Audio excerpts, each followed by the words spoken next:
नितेश राणे ज्या आपल्या सागर बंगल्यावरच्या बापाच्या आशीर्वादाने आणि बाप दिल्लीतल्या बापाच्या आशीर्वादाने बोलतात, त्यांना हे माहिती असलं पाहिजे की नितेश राणेंचे तथाकथित आजोबा किंवा ही सगळी मंडळी नेमकी कोण आहेत, की औरंगजेबाच्या या वंशजाच्या मजारीवर रंगून येथे मोदीजी का फुले वाहत आहेत, तर ह्याच्यावर ते कधीच बोलत नाहीत।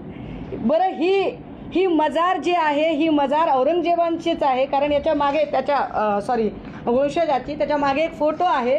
हा फोटो नीट व्यवस्थित झूम करून घेतला की हा फोटो असा दिसायला लागतो।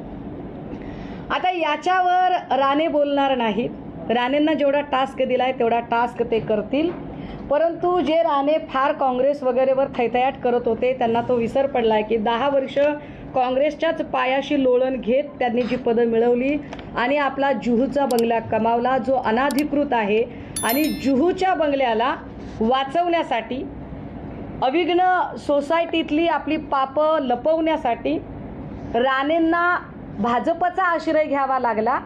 ते राणे आम्हाला शेंड्यावर शहाणे होऊन शहाणपण शिकवतात।